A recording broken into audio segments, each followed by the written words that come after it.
I will start today with the tragic news of the loss of James Street.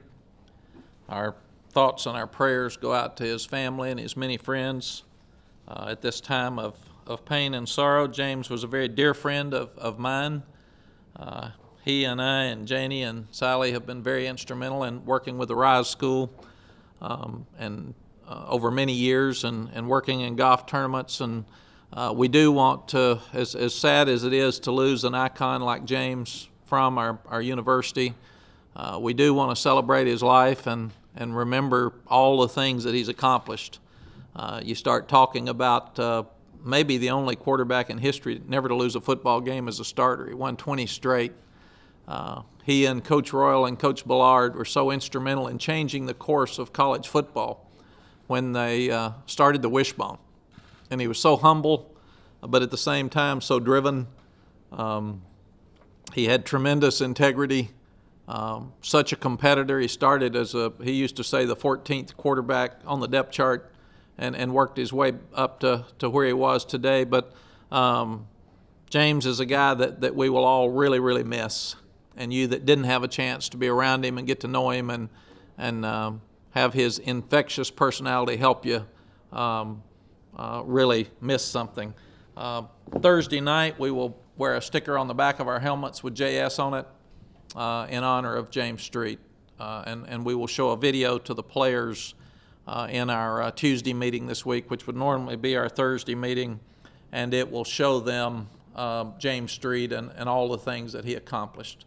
But like I said, even more than what he accomplished in football, he was such a great American, such a great Texan for our great state, and nobody has ever done more for the University of Texas in football than James Street. So may he rest in peace, and we will really, really miss him. So the players will enjoy honoring him. We like the team that we saw against Kansas State a couple of weekends ago. I loved our crowd. It's probably one of the loudest crowds we've ever had. The stadium stampede was really good and excited the players coming into the stadium. But I want you fans to know that we really, really appreciate you. But I like the way our defense hustled and played. We forced 3 turnovers. We were good in the kicking game. We were very balanced on offense.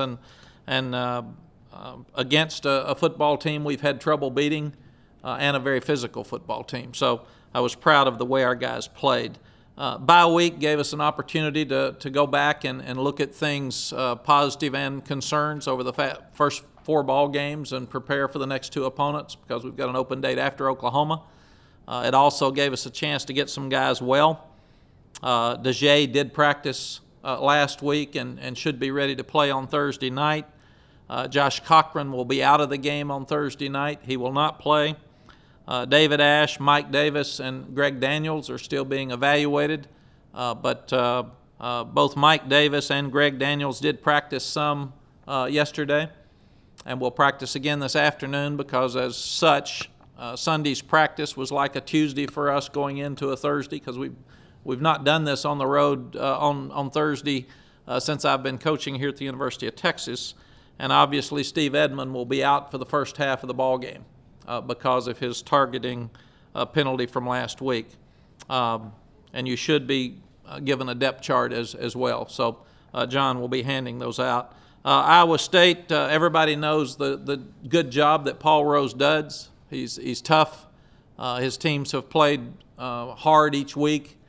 You go back and study their Thursday and Friday night games. They're 7-2 on Thursday and Friday night. We all remember the huge upset of number 2 Oklahoma State a couple of years ago that changed the direction of the possibility of a national championship. And one of the most amazing things about their Thursday and Friday night games, they are plus 52 in points scored after turnovers in Thursday and Friday night, and minus 22 on Saturday, where their record has been 20-36. So they bring a lot of energy into Thursday and Friday nights. It's something that they obviously enjoy, and we're going to have to circle the wagons and get our guys ready to go. And we didn't handle the environment very well out at Brigham Young, so it'll be a similar type environment up at Ames, and should be fun for our guys. We told our guys we're going to grade their practice video Sunday and Monday, and then we are only taking the guys that we trust on the field and that have shown a passion to go up and be 2-0 in the Big 12 after Thursday night. I did watch a lot of football this weekend, and it's pretty obvious that everybody better be ready to play because you can get beaten by anybody if you're not. There's a lot of parity out there across the country. The AFCA each year gets focused on a cause, and this year the cause is Coach to Cure for MD. It's about Duchenne's, an awful muscle disease that affects kids across the country. Most of the coaches last weekend wore patches honoring that cause. Iowa State and Texas coaches will wear it on Thursday night because we did not play last weekend. Also, and I think you've already gotten the release, but the OU kick is at 11 o'clock. Questions? What about the notion of a Thursday non-Thanksgiving kind of, even though you had a bye, everything seems a little discombobulated getting ready for a big game? It's something that we really looked at, Roger, and DeLoss and the commissioner and President Powers, and I think even our faculty athletic committee looked at it. So this is the only time we've done it, and I'm sure we'll reevaluate it after this to see if we do it again. But we are leaving after all the classes on Wednesday, so we'll get into Des Moines late, and that's unlike we would do on a Friday normally. And then we'll get back at 2:30, 3:30, something like that on Friday morning, and then we've got an agreement with the university that our guys will get up and go to class, so I'm sure we'll have to help them. But it is an opportunity to play in front of a whole lot of people. We will be the focus of college football with Iowa State on Thursday night, and I think it's something that we'll obviously look at and see if we continue from here. You mentioned Iowa State's stats on Thursday and Friday games. When you saw that you were playing a Thursday game, were you thinking, why does it have to be at Iowa State? Well, no, not really. I think it's good for us. We thought that this team had played inconsistently going into Kansas State, so good to play a team who's beaten us, that's very physical, at home where we had to step up and play. Same thing with Iowa State. They will have our attention on Thursday night. We got to see them play last Thursday night against Tulsa, and they had a good game. So our guys are not going up there thinking that this is not going to be a very competitive football game and a tough game, and they'll enjoy the environment. It'll be fun. The Ames people are very positive. I spent 3 years there. They love their team, and they'll have one of the biggest crowds in their school history, and it'll be a fun night for football. Mack, I was going to ask about you said it's going to be kind of tough on the players with the schedule, but as coaches, instead of just having 2 weeks off and then another normal game week, having a week and a half and a week and a half, is that better in the long run? I think, Mike, it helps us right now because of all of our injuries. So it gave us a chance for Mike Davis and Greg Daniels and David Ash and DeJay to get well where normally they might not have played last weekend for sure. And the other thing that it gives you an opportunity to do is we'll get home as coaches late or early Friday morning, and then we'll have all day Friday to work on Oklahoma. We will actually practice as a team on Saturday, which you normally wouldn't do, and then get started for a long week for Oklahoma. So it gives us a little more preparation time there as well. So in this case, I think it's good. And we've kind of said the Oklahoma game will be the end of the first half of the season because you've got another weird open date right after that. So to have 3 open dates during the season, something we've never had. But we will take that week to start preparing for the latter part of the schedule and get ready to go to TCU. Two questions. First, has David practiced at all in the last week and a half? He has not. Okay. We held him out, and he's exactly where he was for K-State. They're looking at him each day. And second, a little bit of a surprise on the depth chart, Tim Cole getting the start at linebacker. Can you talk about the strides that he's made? Yes, one of the good things about new eyes on a program when Greg Robinson came in, and you've lost Steve Edmond for the first part of the game, first half of the game, and you've lost Jordan Hicks for the year, it lets Greg go back and evaluate all the linebackers in a very short period of time. So another positive for the bye week is he got to watch all of the kicking game from last week, but had some time to really go back through and let these guys compete. And he just felt like the kicking game performance that Tim had for Kansas State and the fact that he did so well in practice last week gives him the opportunity to start. Coach, you talked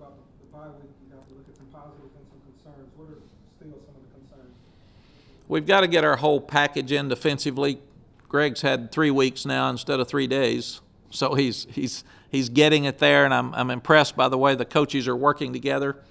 So he should have more blitzes in this week because he didn't have many blitzes against Kansas State on third down, and that hurt us some in the passing game because we were man coverage, and Waters and those two speed receivers at Kansas State hurt us.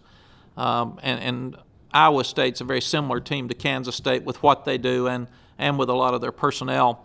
And the other thing we've got to do is continue to stay balanced on offense. We're not as good when we just try to do one thing, so we can't force anything on there. But we did feel like that we were better with our tempo against Kansas State than we were in the first 3 ball games. So hopefully that'll continue on Saturday night. We still need to do a better job of directional punt. We nearly got a kickoff return for a touchdown against Kansas State, so we're getting close in that area. But those are punt return. We averaged 10, I think, against Kansas State. We had not been returning them very well. So when you go on the road, you got to win turnovers. You need to stop the run. You got to be able to be balanced on offense, and you got to win a kicking game. Those things take the crowd out of it. So that's what we'll be working on most this week. Mack, what was your reaction when you heard what Earl said? Earl's been great for this university, and he will always be welcome here. I mean, he's one of, if not our best player ever. I was disappointed in the comments, but he's entitled to say what he thinks. And one of our guys talked to him last night, and I think some of the stuff gets taken out of context, and it grows fast nowadays, so it moves across the country. But Earl's a good man. And how about Chris Sims as well? I didn't hear that, but I haven't talked to Chris since the national championship game, so it's been forever. But I didn't hear his. I'm not listening to a lot of stuff out there. I'm worried about Iowa State. Go back to James really quick. As far as you said, you guys are going to show him a video of the players, a video of him. How many of them do you think have an idea of who he means to this university? I wouldn't think a lot would because it's been so long and they're so young. They remember Colt McCoy and Vince Young more than James. But that's why we think it's really, really important to show them not only who he was as a player, his phenomenal record, the recognition he brought to our university, but also a lot of the things he's accomplished since. What do you want them to know, if you could pick a thing, to make sure that they understand about James Street and who that? I want them to know that he was a man who made a difference in so many people's lives, and that's who I want them to be. When when we lost Coach Royal, it shocked me, but it shouldn't have because he was older and sick. When you get a call this morning that you've lost James Street, it makes no sense. And we've lost part of who we are daily. And we've lost some history, but we lost a great man. And I want these guys to know that the day that they leave, that they can honestly say what we're all saying about James today, that he made such an impact, he will really be missed. I mean, it's a sad day for me because I won't get to see his smiling face anymore. I never, ever saw him with his head down. And regardless of whether we'd played good or bad, he was in there encouraging me to get my head back up and go back to work. Hey, we're close, man. I saw it. This is so good. And I know Thursday night he'll be in heaven doing the same thing. When you talk to James Street, he kind of seems like he lights up a room, commands that energy. You have a smile right now just thinking about it. He does. What are some of your fonder memories of him and his personality and his everything that he's about? You know, when we first got here, he spoke to our first senior class. I think he spoke to the first freshman class. I saw pictures in my office this morning. We have a picture of him with Coach Royal before in the national championship game, right before the big play that will remain there for forever. But then there's a picture in my office of him speaking to our team at our first Cotton Bowl when he was out there and just the same way. It's just about spirit and toughness and wished he could play again and wished he was out there and all those type things. And then being so involved with him in the golf tournament for the Rise School, he's just so passionate about everything he does. There's not a day where if you ask James Street to do something, I asked him for a favor last spring, and I actually called and said, James, I need your help. How many people would say, why? What you got? James said, I'll be there in 10 minutes. and that's James. And he came over, and what I asked him to do, he did within about 10 days, and I couldn't get it done at all. And he'd kind of laugh and say, "What else you got, Coach? I got that one. That one's checked off." And that's just the kind of guy he was. It's just unbelievable. And I think the other message to all of us is that here's a great man that's in good health, and we've lost him. So all of us better take care of ourselves and make sure that we do everything we can do to get every minute out of every day to be something positive and something good for somebody, because we don't know how long we're here. I know Coach and Mr. Street are in heaven now, Coach. I know you can't give up the game plan, but 59 beer wishbone, is that something maybe think about this week again? Well, it does when we're watching last year's game last week, and to see that wishbone play go out there, and it's still a miracle it worked. I think it had to be from heaven that thing worked. How stupid were we to throw it backwards in the end zone on the first play of the game and hit Greg Daniels, who hadn't caught a pass, for a big one down the field. I mean, you go back and look at it, and Coach had to be laughing at us and first cussing us for saying, "You idiots, what are you doing, throwing it back in the end zone?" And but I did think about that play, and I thought about Coach a lot last week, and it's just really sad today that we lose James. But I think what we've got to do, and what I've got to be a big part of, being the head coach at this university and him being such a great friend of mine, is make sure that we celebrate and that we can work through the sadness. His family, I can't even imagine the shock for the kids today, and Janie. It's just the way I feel. I can't even imagine how they feel. But we've got to make sure that James Street's name stays alive forever in this program, like Coach Royals, because he's meant so much to it. I talked to Ted Coy this morning, and Ted was so close to him, and he was the guy. I mean, he's the leader on that whole team. So that whole group of guys is just in shock this morning because they've lost their guy. And whether it's 1969 or sitting here in 2013, they still feel like he's the guy, and he's the leader, and he's the guy they talk to, and the guy that picks them up, and the guy that would give them advice. And so as down as all of us feel over this tragic loss, we all have to step up and make sure that the rest of the world and people in this state know what he gave, and that his legacy will continue to grow. Do you think his number should be retired now? I don't know. That's something that DeLoss and I think there's a committee that looks at all those things. And the weirdest thing about James, he was so humble. He would always say, "I wasn't anything. I was a little bitty slow guy, and all I did is break the huddle and hand it to one of those fast guys with those big linemen." And in truth, he won 20 games as a wishbone quarterback. So obviously that wasn't true. But he never got the national recognition because of all the other players on the team that did. So he wasn't honored nationally. And that's why I think that we've got to continue to honor him within our university. On last Saturday against Kansas State, Jonathan Gray had maybe his best game since he's been in Texas. What are you seeing from him, and why is he able to continue progressing the way he is? First, since Jonathan's been here, he's been one of the hardest workers on the team, and he is totally unselfish. He has never said, "Give it to me more, give it to me less." When we ask him to block, he's one of the best blockers on the team, but he works that way in practice every day. So he has become a really strong leader on this football team. And you could see he was around the 90-yard mark a couple of games there in a row, and you knew he was going to break 100. So I was really glad to see him break out. And not only did he make some big runs down the field with some tremendous cuts, but he also has the power. But now our wide receivers and tight ends did such a great job blocking downfield, even to a point that Jeff Swain had 8 knockdowns, that they know that he gets in the open, they got a chance to score. So we saw more explosive runs last week than we've been seeing. Mack, the difference is how you handle David and guys that are legs and knees and shoulders and what he's going through. Can you explain how you have to handle that type of situation? Yes, what we pretty much are hands off with all players when it comes to the medical staff. We can't encourage them to practice. We can't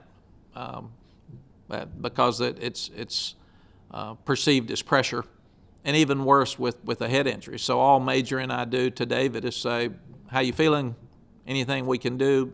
Make sure you take care of yourself. Love to have you back." But we don't ask him medical questions, and that's not our position. not our place. And with all the talk of targeting and all the talk of concussions right now, I'm sure the doctors, like they should be, are being very cautious.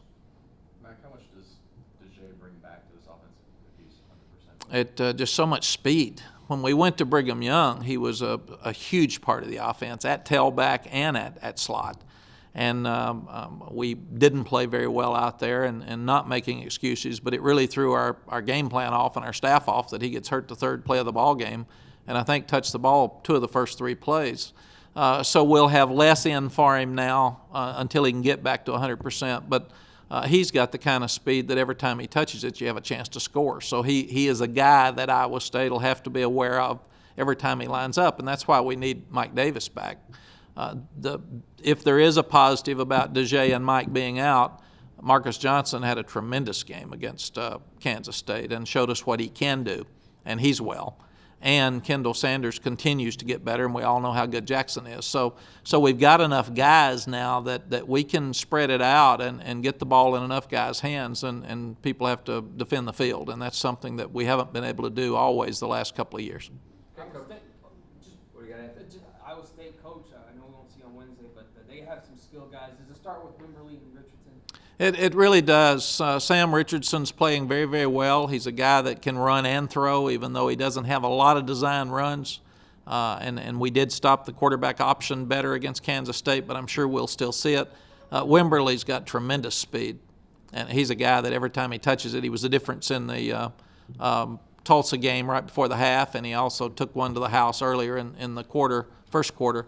But he changes who they are offensively. But Sam's a guy like Colt. He can escape, he can throw, he's very accurate, he's tall, he manages the game well. So when you go on the road, what we can't do is allow them to be balanced. We're going to have to stop the run, which we did against Kansas State and made them throw it in the air. That was an issue the second and third game when we got beat. But you've got to make teams one-dimensional. So we've got to stay balanced, Anthony, and make them one-dimensional.